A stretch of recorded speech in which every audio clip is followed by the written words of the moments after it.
country can offer an array of terrains from mountains to beaches, beautiful tropical weather, a lot of history and culture, and tons of activities. That would be Sri Lanka.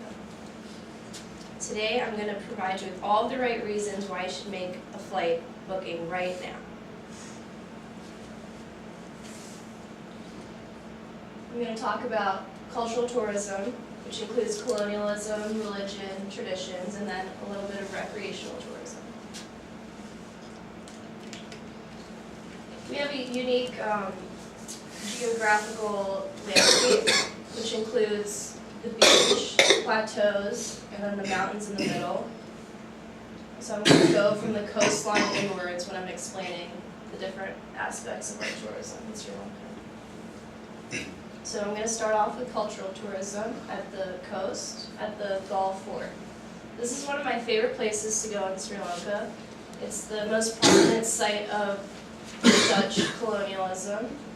The fort is right here, this wall that encases a big portion of the Galle city. It's a port city, which is very important in historical times for traders from the Middle East, from Portugal, and from Holland, England, all those places. And originally it was built by the Portuguese, according to fortgalle.com. And it was then strengthened by the Dutch.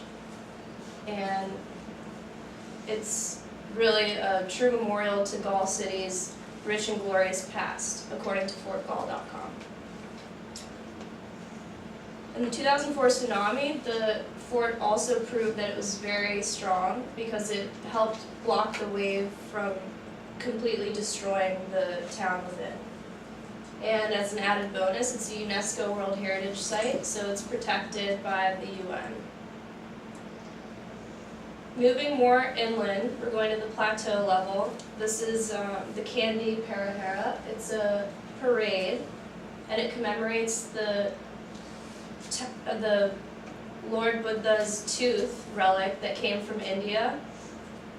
And it came from India to Sri Lanka, to the Temple of the Tooth. So the journey that it takes is commemorated every year by this parade. And there are fire acrobats, dancers, drummers. Elephants carry the actual tooth casket to the temple throughout the city streets. And it's a really important festival for Buddhists in Sri Lanka, which is the majority. And it's a very sacred site, so people make pilgrimages from all over the world to see it. This is actually where they keep the tooth, and you can go see it whenever you want. It's behind a very protected barricade and lots of glass, but it's there. And this is also a UNESCO World Heritage Site.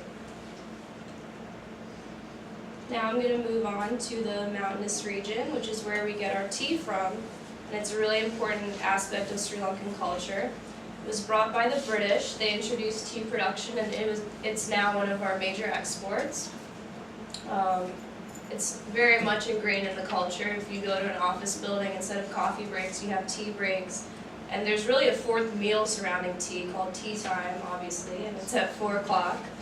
It's really great. You definitely want to participate in that as a tourist.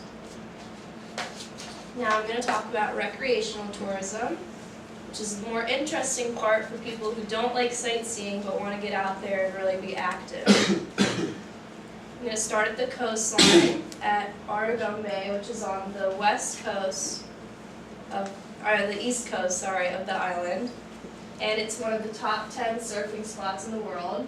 It's popular from the months of March to June. Also in Kandy, where we saw the Perahera and the Temple of the Tooth, we have the Victoria Golf Club, which is rated among the most beautiful places to golf in the world, the top 100, by Golf Digest, as related by golftoday.com.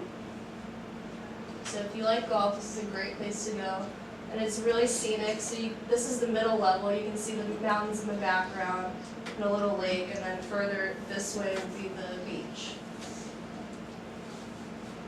And then again, Norelia is the tea country, which I talked about earlier. That climate's cool and hilly and really different to the rest of the country. So, and it's really British. It really feels like you're in England when you're there.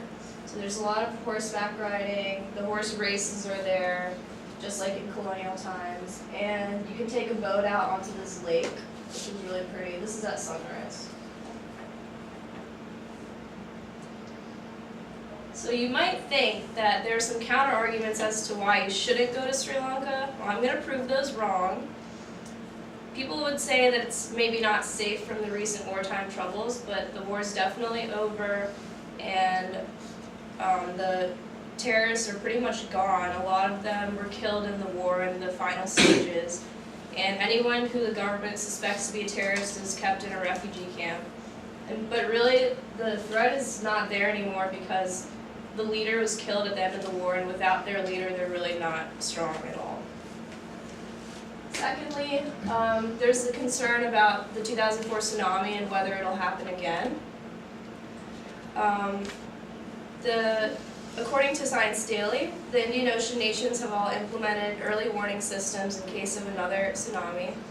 And also, last time it only affected the coastline, so if you were to hear of the tsunami, you could definitely move inland and you would be okay.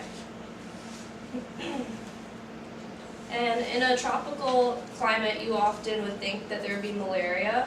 And of course, parts of Sri Lanka do have that problem in villages and places where healthcare is not really available. But as a tourist, you can take precautions, always have repellent on, and always, if you're going to a place where there are mosquitoes with malaria, you can take a pill in advance.